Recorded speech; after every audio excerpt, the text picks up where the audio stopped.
미스터 박은 한국계 미국인이시죠? 한국 사람들은 보통 젓가락을 잘 쓰는 걸로 알고 있는데, 아, 혹시 입양이신가요? 문화적 정체성을 잃어버리신 거군요. 안타깝습니다. 하기야 요즘 한국 젊은이들이 다 그렇다던데 자기 문화는 잊어버리고 서양 문화만 줬고 여기 한국계 미국인 사업가가 있었습니다. 미국 최대 유통기업의 임원이었던 그는 중국과의 대형 계약을 앞두고 있었지요. 하지만 그날의 실수는 그의 인생을 완전히 뒤바꿔 놓았습니다. 수치심으로 시작된 이야기는 전혀 예상치 못한 방향으로 흘러갔고 그 작은 실수는 세계를 놀라게 할 거대한 발견의 시작이 되었습니다. 도대체 무슨 일이 있었던 걸까요? 시청하시기 전에 좋아요와 구독 부탁드립니다. 완벽해야 해. 모든 게 완벽해야만 해요. 저는 베이징 로찌아 호텔룸의 전신 거울 앞에서 넥타이를 6번째로 고쳐 매고 있었습니다. 제 이름은 제임스 박. 한국계 미국인인 저는 미국 최대 소매 유통업체인 글로벌마트의 아시아 시장 확장 총괄 부사장이죠.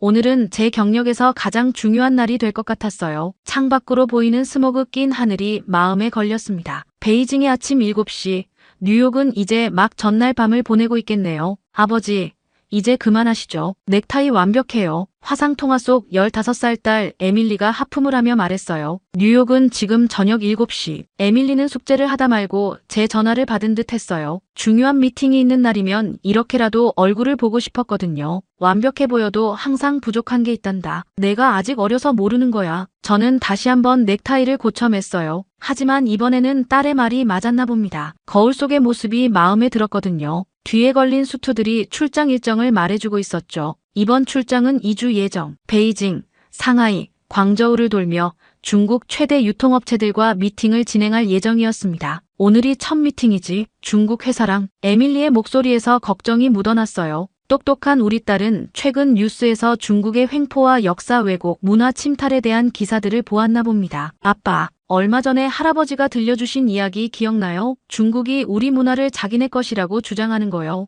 에밀리의 말에 저도 모르게 얼굴이 굳어졌어요. 지난 주말 외할아버지께서 들려주신 이야기가 떠올랐거든요. 한복, 김치, 심지어 한글까지. 중국이 우리의 것을 자기네 문화라고 주장하는 뉴스를 보시면서 외할아버지의 눈빛이 얼마나 서글퍼지셨는지. 걱정하지 마. 이건 비즈니스야. 개인적인 감정은 배제해야 해. 하지만 제 목소리에도 긴장감이 묻어났나 봐요. 에밀리가 더욱 걱정스러운 눈빛을 보냈거든요. 할아버지 말씀처럼 중국은 겉과 속이 다르대요. 일제강점기 때도 그랬고 한국 전쟁 때도. 에밀리의 말에 제 마음이 무거워졌어요. 외할아버지께서는 항일 투쟁에 참여하셨던 증조할아버지의 이야기를 자주 들려주셨죠. 그리고 한국 전쟁 때 중공군과 맞서 싸우셨던 본인의 경험도요. 그때마다 늘 하시던 말씀이 있었어요. 조국의 자존심을 잊으면 안 된다. 하지만 지금은 달랐습니다. 이건 비즈니스예요. 14억 인구의 거대 시장을 두고 개인적인 감정을 앞세울 순 없었죠. 에밀리, 비즈니스는 비즈니스야.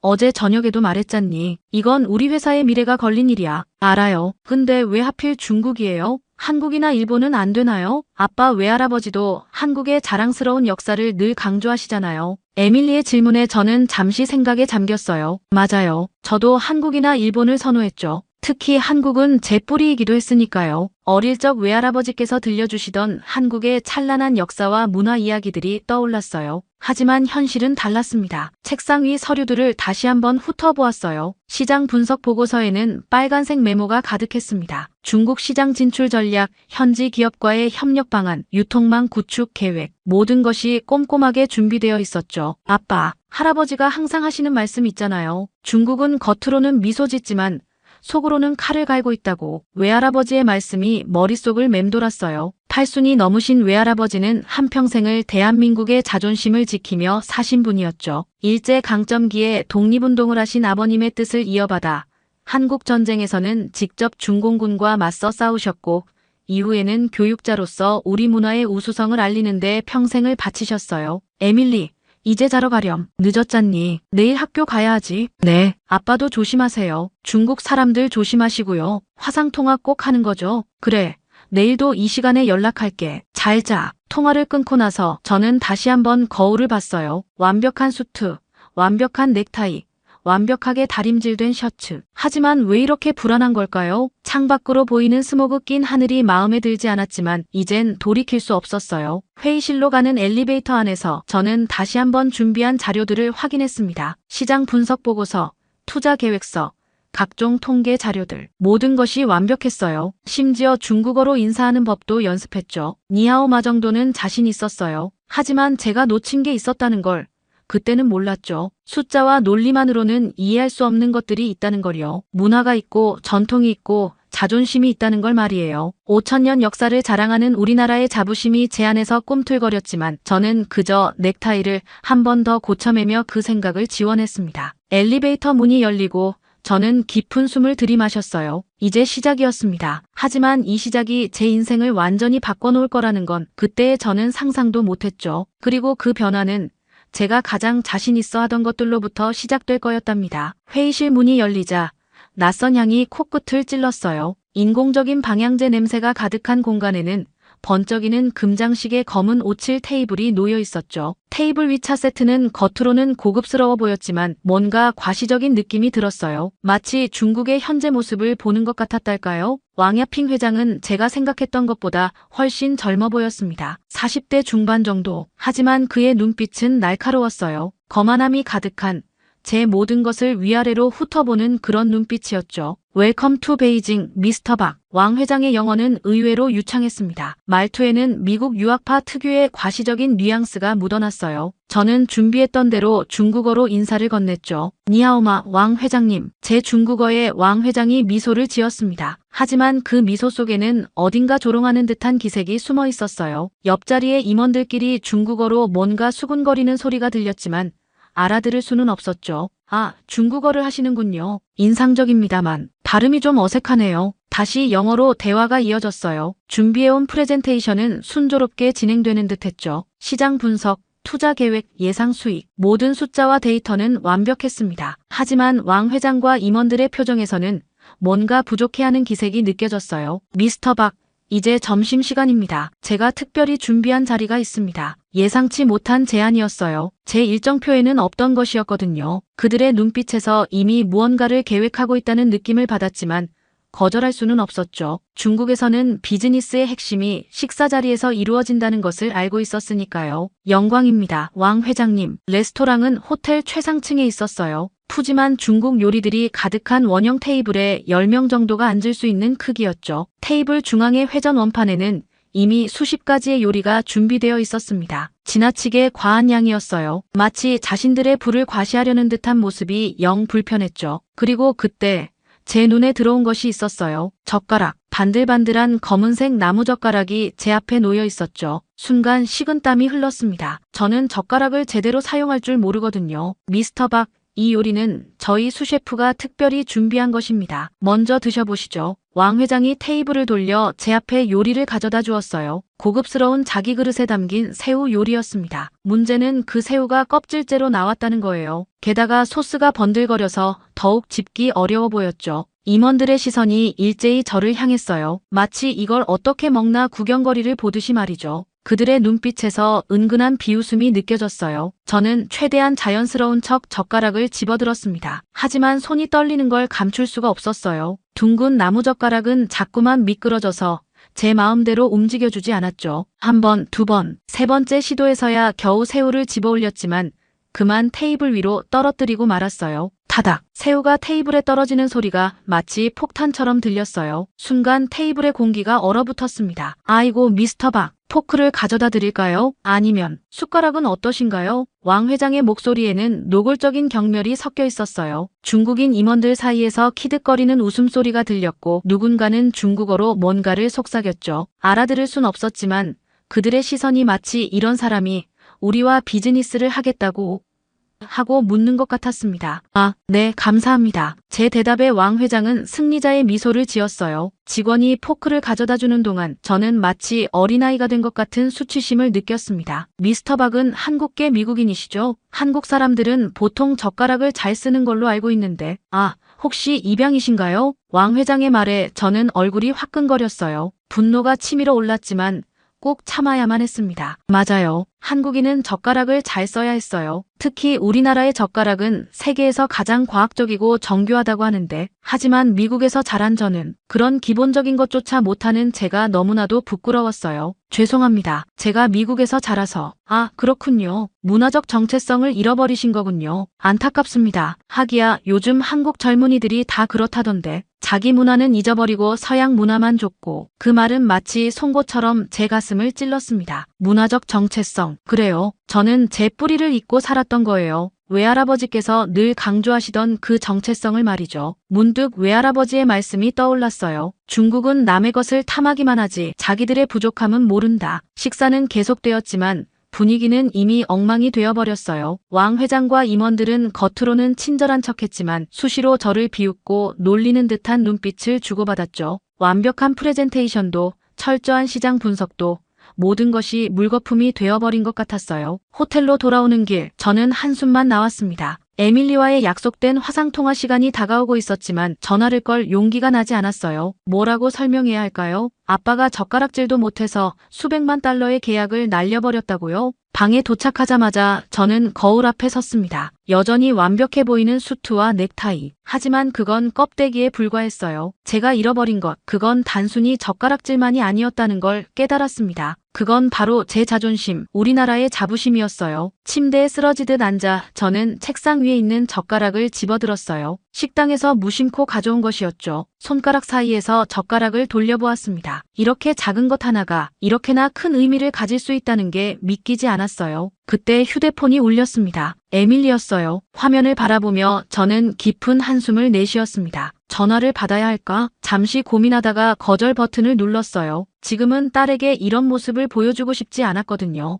대신 검색창을 열었습니다. 한국의 젓가락 문화. 타이핑을 하면서도 씁쓸한 웃음이 났어요. 이제야 이걸 찾아보다니. 스크롤을 내리다 보니 한 기사가 눈에 들어왔습니다. 한국의 젓가락 문화, 세계가 주목하다. 제목을 보는 순간 가슴 한구석이 찌릿했어요. 그리고 외할아버지의 목소리가 귓가에 맴돌았습니다. 우리의 자존심을 잃으면 안 된다. 한국의 젓가락 문화, 세계가 주목하다. 기사를 클릭하는 제 손가락이 떨렸어요. 스크롤을 내리면서 제 눈은 점점 커졌습니다. 서울대학교 문화인류학과와 기계공학과가 공동으로 진행한 연구 결과였어요. 한국의 젓가락이 세계에서 가장 과학적이라는 사실이 수치로 증명되어 있었죠. 중국의 둥근 젓가락은 음식이 미끄러지기 쉽고, 일본의 뾰족한 젓가락은 장시간 사용 시 손가락 피로도가 높다는 거예요. 반면 한국의 젓가락은 납작한 사각 모양으로 음식을 집을 때 안정성이 가장 뛰어났고, 스테인리스 소재는 위생적인 면에서도 월등했답니다. 특히 눈에 띄는 건 젓가락을 사용할 때의 소근육 발달 효과였어요. 한국 젓가락으로 콩이나 쌀알을 집는 훈련을 하면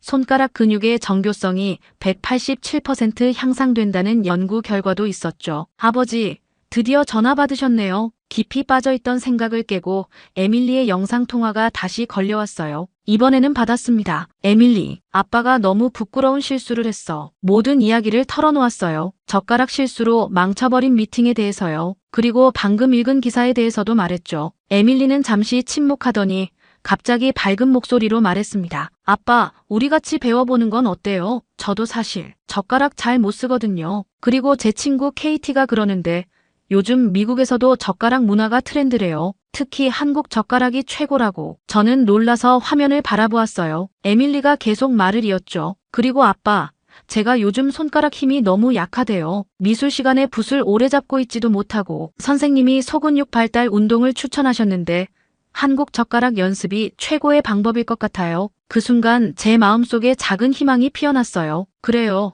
이건 단순한 실수가 아닐 수도 있었어요. 어쩌면 이것도 하나의 기회일지도 모르죠. 자기 전에 외할아버지께 전화 한번 드려볼까? 시차 때문에 이른 아침이시겠지만 외할아버지는 늘 일찍 일어나시니까요. 전화를 걸자 단 2번 만에 받으셨어요. 제임스, 웬일이냐? 외할아버지의 목소리는 여전히 정정하셨어요. 80이 넘으셨지만 매일 아침 태극권을 하신다던가요. 놀라운 건 젓가락을 사용할 때의 그 정교한 손놀림이었죠. 이제야 그 비결을 물어볼 수 있겠어요. 아버님, 제가 오늘 큰 실수를 했습니다. 중국 사람들 앞에서 젓가락 이야기를 꺼내자 외할아버지는 잠시 침묵하셨어요. 그리고는 깊은 한숨을 내쉬셨죠. 그래, 내 손주가 그럴 줄 알았다. 늘 말했잖니. 우리의 것을 제대로 알아야 한다고. 특히 중국 사람들 앞에서는 더욱. 하지만 외할아버지의 목소리에는 질책이 아닌 따뜻함이 묻어 있었어요. 젓가락은 단순한 도구가 아니란다. 우리 문화의 정수지. 특히 한국의 젓가락은. 자, 이렇게 해보거라. 외할아버지께서는 젓가락 잡는 법부터 하나하나 설명해 주셨어요. 납작한 한국 젓가락의 특징, 과학적인 잡는 방법, 심지어는 젓가락을 통해 배우는 예의범절까지요. 첫째 젓가락은 엄지와 중지 사이에 안정감 있게 걸쳐놓고 둘째 젓가락은 검지로 조절하는 거야. 마치 붓을 잡듯이. 그래, 우리 조상들의 지혜가 담긴 방법이지. 에밀리도 화면 너머로 열심히 따라하고 있었어요. 그런데 외할아버지의 다음 말씀에 우리는 깜짝 놀랐습니다. 너희들, 내일 아침에 화상으로 다시 연결하자. 내가 매일 젓가락 수업을 해주마. 에밀리야, 너도 참여하려무나. 우리 문화의 우수성을 제대로 배워야 할 때가 됐구나. 이렇게 우리의 특별한 젓가락 클래스가 시작되었어요. 매일 아침 베이징 시간 7시, 뉴욕 시간 저녁 7시에 우리는 화상으로 만났습니다. 외할아버지께서는 젓가락 사용법을 넘어 그 속에 담긴 한국 문화의 지혜를 알려주셨어요. 쌀알 집기는 기본이다. 콩 열알을 옮기는 시간을 재보거라. 우리 젓가락으로는 충분히 가능하지. 중국이나 일본 젓가락으로는 어려운 일이지만 처음에는 쉽지 않았어요. 콩 하나를 집어 올리는 것도 버거웠죠. 하지만 하루하루 연습할수록 손끝의 감각이 살아났어요. 에밀리도 점점 능숙해졌고요. 아빠, 이제 붓도 더 오래 잡고 있을 수 있어요. 미술 선생님이 제 선이 훨씬 섬세해졌다고 칭찬하셨어요. 그렇게 일주일이 지났습니다. 매일 밤 호텔방에서 젓가락 연습을 하면서 저는 많은 것을 깨달았어요. 한국의 젓가락은 단순한 도구가 아니었어요. 그것은 과학이었고 예술이었고 문화였죠. 우리 젓가락에는 과학이 있다. 납작한 모양은 엄지와 검지 사이의 압력을 고르게 분산시키지. 길이와 무게의 황금 비율은 피로도를 최소화하고 게다가 스테인리스 소재는 위생적이면서도 내구성이 뛰어나지. 이건 현대 과학이 증명한 사실이란다. 외할아버지의 말씀이 가슴에 와닿았어요. 그동안 제가 얼마나 많은 것을 놓치고 살았던 걸까요? 우리 문화의 우수성을, 그 과학적 정교함을 말이에요. 할아버지, 중국 사람들은 왜 둥근 젓가락을 쓰나요? 에밀리의 질문에 외할아버지께서 빙그레 웃으셨어요. 음식 문화가 다르기 때문이지. 중국은 큰 그릇에 담긴 음식을 덜어먹는 문화라 미끄러지지 않게 둥근 젓가락을 써. 하지만 우리나라는 개인 접시에 음식을 담아먹는 문화라 정교한 집기가 가능한 납작한 젓가락이 발달한 거란다. 더 진보된 방식이지. 그렇게 배우면서 저는 점점 자신감을 되찾아갔어요. 단순히 젓가락질만 늘어난 게 아니었죠. 제 안에 잠자고 있던 정체성이, 자부심이 깨어나고 있었거든요. 이제 슬슬 될 것 같지? 다음 주 미팅은 자신 있겠구나. 외할아버지의 말씀에 저는 고개를 끄덕였어요. 다음 주면 광저우에서 두 번째 미팅이 있었거든요. 이번에는 달라질 거예요. 이제는 제가 한국인이라는 자부심으로 가득 찼으니까요. 침대에 누워 내일의 계획을 세우면서 저는 문득 깨달았습니다. 때로는 가장 작은 것에서 가장 큰 변화가 시작된다는 것을요. 그리고 그 변화는 제 손안의 젓가락처럼 이미 시작되고 있었답니다. 광저우 공항에 도착하자마자 저는 한식당으로 향했어요. 이제는 자신감이 넘쳤거든요. 일주일간의 특훈이 제 몸과 마음을 완전히 바꿔놓았답니다. 스테인리스 젓가락이 든 주머니를 만지작거리며 제 안에서 커져가는 자부심을 느꼈어요. 어서 오세요. 한식당 입구에서 한국어로 인사를 받으니 마음이 따뜻해졌어요. 식당 안은 깔끔하고 정돈되어 있었죠. 중국 식당의 과시적인 분위기와는 완전히 달랐어요. 주문은 일부러 어려운 것을 골랐습니다. 콩나물국수와 잡채요. 젓가락으로 먹기 가장 까다로운 음식들이죠. 손님, 포크 필요하세요? 종업원이 걱정스러운 표정으로 물었어요. 당연한 질문이었죠. 양복 차림의 서양식 외모를 한 손님이 젓가락이 필요한 음식을 주문했으니까요. 아니요, 괜찮습니다. 한국계 미국인이에요. 제 한국어에 종업원이 놀란 표정을 지었어요. 하지만 그보다 더 놀란 건 제가 콩나물을 집어 올렸을 때였죠. 미끄러운 콩나물을 스테인리스 젓가락으로 완벽하게 집어 올리는 모습에 종업원의 눈이 커졌어요. 와, 손님, 정말 대단하세요. 저희 한국 손님들도 콩나물은 어려워하시는데 우리나라 젓가락이 세계에서 가장 과학적이라는 거 알고 계셨나요? 식사를 하면서 저는 종업원과 이야기를 나눴어요. 한국 젓가락의 우수성, 스테인리스 소재의 장점, 그리고 최근의 연구 결과들까지. 종업원은 감탄하며 듣더니 주방장을 불러왔고 곧 저는 주방 직원들에게 둘러싸여 즉석 강의를 하게 되었죠. 손님, 혹시 한국 젓가락으로 콩 옮기기 시합 한번 해보시겠어요? 저희가 늘 하는 건데. 주방장의 제안에 저는 흔쾌히 응했어요. 그리고 놀랍게도 우승까지 했답니다. 외할아버지의 특훈이 빛을 발하는 순간이었죠. 식사를 마치고 나오면서 휴대폰을 켰더니 에밀리에게서 메시지가 와 있었어요. 아빠, 큰일 났어요. 젓가락 연습하다가 쌀알 5개나 떨어뜨렸어요. 근데 할아버지가 그러시는데 예전에 중국 황제도 우리 금속 젓가락 쓰기를 포기했대요. 너무 어려워서요. 웃음이 났습니다. 에밀리는 요즘 쌀알 옮기기에 도전하고 있었거든요. 외할아버지께서 가르쳐 주신 고급 과정이죠. 그리고 역사적 일화까지 곁들여가며 가르치시는 모습이 눈에 선했어요. 괜찮아. 아빠도 처음엔 10개도 넘게 떨어뜨렸는걸. 우리나라 젓가락이 가장 어렵지만 그만큼 가장 뛰어난 거야. 맞아요. 선생님이 그러시는데 제 붓글씨가 많이 좋아졌대요. 역시 한국 젓가락이 최고예요. 다음 날 아침 광저우 최대 유통업체인 퉁성그룹 본사로 향하는 차 안에서 저는 이상하게 마음이 평온했어요. 일주일 전 베이징에서의 실수가 마치 먼 옛날 일처럼 느껴졌죠. 주머니 속에 스테인리스 젓가락이 마치 부적처럼 느껴졌어요. 회의실에 들어서자 리웨이 사장이 반갑게 맞아주었습니다. 그의 눈빛에서 이번엔 어떨까 하는 의구심이 느껴졌지만 저는 자신감 넘치는 미소로 답했어요. 프레젠테이션은 이전과 마찬가지로 완벽했습니다. 하지만 이번엔 달랐어요. 제가 달라졌거든요. 발표 중간중간 한국의 앞선 기술력과 문화적 우수성을 자연스럽게 녹여냈거든요. 미스터 박, 점심 식사를 함께 할까요? 이번에도 중국 전통 식당이었어요. 하지만 이제 원형 테이블도 회전 원판도 검은 나무 젓가락도 두렵지 않았습니다. 오히려 기회라고 생각했죠.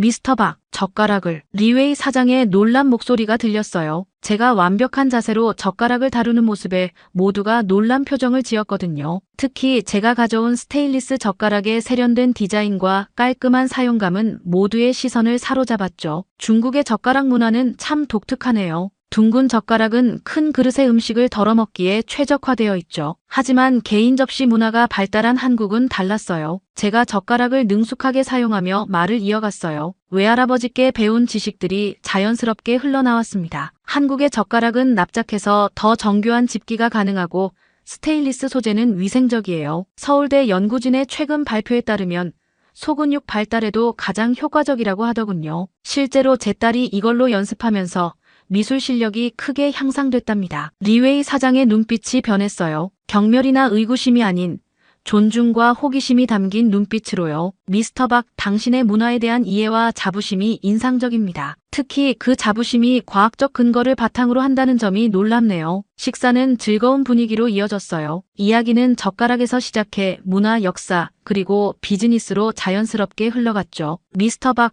우리가 찾던 파트너는 바로 당신 같은 분이었습니다. 자신의 문화에 대한 자부심과 다른 문화에 대한 이해를 동시에 가진 분 말이죠. 계약은 그날 오후에 성사되었어요. 베이징에서의 실패가 거짓말처럼 느껴졌죠. 호텔로 돌아와 에밀리와 영상통화를 했어요. 아빠, 오늘은 쌀알 3개만 떨어뜨렸어요. 그리고 미술 시간에 한국 문화 소개도 했어요. 우리 젓가락이 얼마나 과학적인지 발표했더니 선생님이 아주 감동하셨대요. 우리 딸 대단한데 아빠도 좋은 소식이 있어. 오늘 계약이 성사됐어. 정말요? 우와, 이제 아빠가 진정한 젓가락 마스터가 된 거네요. 할아버지한테 빨리 알려드려요. 우리는 한참을 웃었어요. 그리고 저는 문득 깨달았습니다. 이건 단순한 비즈니스 성공이 아니었어요. 제가 찾은 건 그보다 훨씬 더 소중한 것이었죠. 바로 우리 문화에 대한 자부심이요. 에밀리야, 이번 주말에 외할아버지 댁에 가보는 게 어때? 정말요? 할아버지한테 직접 더 많은 우리 문화도 배울 수 있나요? 그럼 이제는 우리가 직접 찾아뵐 차례지. 통화를 끊고 창밖을 바라보았어요. 광저우의 밤거리가 반짝였습니다. 책상 위에는 스테인리스 젓가락 한 벌이 놓여 있었죠. 이제 그 젓가락은 더 이상 단순한 도구가 아니었어요. 그것은 제 정체성이었고 자부심이었고 새로운 시작이었답니다. 주머니에서 휴대폰을 꺼내 외할아버지께 전화를 걸었어요. 아버님, 이번 주말에 에밀리와 함께 찾아뵐게요. 젓가락 수업 덕분에, 아니, 우리의 문화를 가르쳐 주신 덕분에 정말 많은 것을 깨달았습니다. 이제는 제가 제 뿌리인 한국 문화의 우수성을 세계에 알리고 싶어요. 수화기 너머로 외할아버지의 따뜻한 웃음소리가 들려왔어요. 그래, 내 손주가 드디어 진정한 한국의 후예가 되었구나. 기다리고 있으마. 전화를 끊고 나서 저는 다시 한번 젓가락을 집어들었어요. 이제 이 작은 도구는 제게 새로운 의미가 되었습니다. 그리고 이 의미는 앞으로도 계속해서 저와 에밀리의 삶을 변화시켜 나갈 거예요. 우리의 뿌리를 찾아가는 여정은 이제 막 시작되었으니까요. 한국의 젓가락 문화, 세계 문화유산의 새로운 기준을 제시하다. 강연장의 스크린에 적힌 제목을 보며 저는 깊은 숨을 들이마셨어요. 객석에는 700명이 넘는 청중이 앉아 있었죠. 글로벌 마트의 아시아 진출 성공 사례를 듣기 위해 모인 비즈니스 리더들이었어요. 특히 앞줄에는 세계적인 언론사들의 카메라가 집중되어 있었습니다. 여러분, 이것이 바로 한국의 젓가락입니다. 무대 위 대형 스크린에 스테인리스 젓가락이 확대되어 비춰졌어요. 객석에서 작은 웃음이 들렸지만 곧 경이로운 탄성으로 바뀌었죠. 화면에는 전자현미경으로 촬영한 젓가락의 단면이 나타났으니까요. 납작한 모양, 정교한 각도, 완벽한 무게중심. 이것은 단순한 도구가 아닙니다. 첨단 공학이자 예술이며 수천 년의 지혜가 담긴 문화유산이죠. 서울대 공학연구팀의 최근 분석에 따르면 한국 젓가락의 설계는 현대정밀기계공학의 원리와 완벽하게 일치한다고 합니다. 청중들의 눈빛이 달라지기 시작했어요. 특히 앞줄에 앉아있는 에밀리가 자랑스러운 눈빛으로 저를 바라보고 있었죠. 그 옆에는 외할아버지도 계셨고요. 팔순이 넘으신 연세에도 당당한 모습이 더욱 빛나 보였습니다. 2개월 전 저는 베이징에서 큰 실수를 했습니다. 완벽한 프레젠테이션을 준비했지만 정작 가장 기본적인 것을 놓치고 있었죠. 바로 문화에 대한 이해였습니다. 그리고 더 중요하게는 우리 문화에 대한 자부심이었죠. 스크린에는 각국의 젓가락 문화가 비교되어 나왔어요. 중국의 둥근 젓가락, 일본의 뾰족한 젓가락, 그리고 한국의 납작한 스테인리스 젓가락. 그리고 그 옆으로 각각의 장단점을 분석한 공학적 데이터가 표시되었죠. 보시다시피 한국의 젓가락은 모든 면에서 가장 진보된 형태를 보여줍니다. 특히 주목할 점은 소재입니다. 스테인리스 스틸은 단순한 금속이 아닙니다. 위생과 내구성, 감촉까지 고려한 우리 선조들의 지혜가 담겨 있죠. 잠시 말을 멈추고 객석을 둘러보았어요. 외국 기자들이 열심히 필기를 하고 있었고 비즈니스 리더들은 깊이 고개를 끄덕이고 있었죠. 더욱 놀라운 것은 교육적 효과입니다. 한국 젓가락으로 훈련을 받은 아이들의 소근육 발달 지수가 다른 아이들보다 평균 187% 높다는 연구 결과가 있습니다. 제 딸 에밀리가 바로 그 증인이죠. 그 말에 에밀리가 환하게 웃었어요. 이제 그 아이는 미술 시간에 가장 뛰어난 학생이 되었을 뿐만 아니라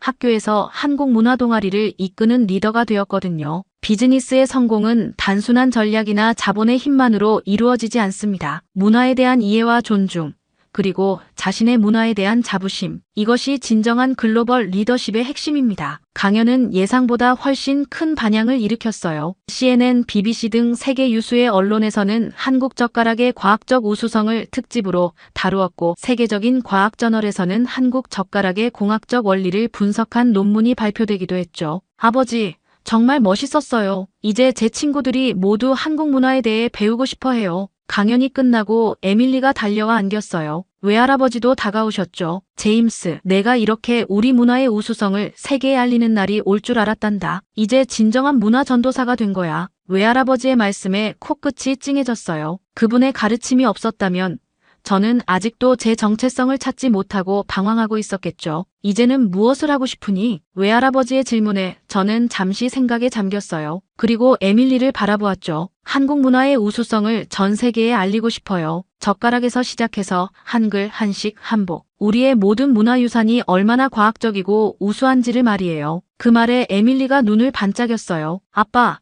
저도 도울 수 있어요. 학교에서 벌써 시작했어요. 한국 문화 동아리가 이제 우리 학교에서 제일 인기 있는 동아리가 됐다고요. 우리 에밀리가 이렇게 한국 문화의 전도사가 될 줄이야. 이제 우리 가족의 일상은 완전히 바뀌었어요. 매주 토요일이면 외할아버지 댁에서 한국 문화를 배우죠. 젓가락으로 시작해서 한글, 한식, 한복까지. 그리고 그 배움을 세계와 나누고 있어요. 여러분, 오늘 제가 들려드린 이야기는 단순한 성공담이 아닙니다. 강연의 마지막을 정리하며 저는 다시 한번 청중들을 바라보았어요. 이것은 우리 문화의 우수성을 재발견하는 여정이자 세계가 주목해야 할 새로운 기준을 제시하는 이야기입니다. 작은 젓가락 하나가 제 인생을 바꿨듯이 한국 문화의 우수성은 세계를 바꿀 수 있습니다. 강연이 끝나고 수많은 사람들이 저를 찾아왔어요. 특히 세계 각국의 교육자들이 한국의 젓가락 문화를 자국의 교육과정에 도입하고 싶다며 상담을 요청했죠. 박 부사장님, 정말 감동적이었습니다. 우리도 이제 한국의 문화를 배워야겠어요. 그들의 이야기를 들으며 저는 생각했어요. 이제 제가 할 일은 더 많은 사람들에게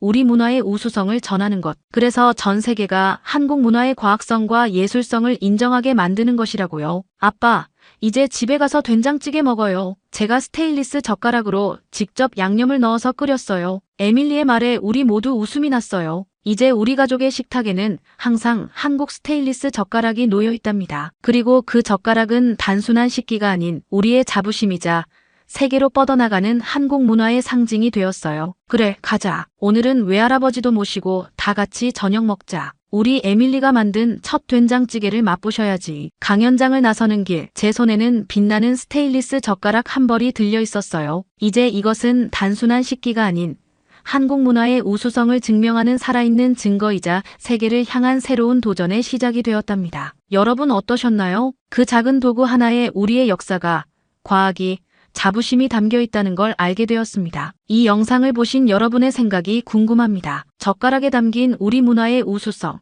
여러분은 어떻게 느끼셨나요? 좋아요와 구독하기를 눌러주시고 댓글로 여러분의 의견을 들려주세요.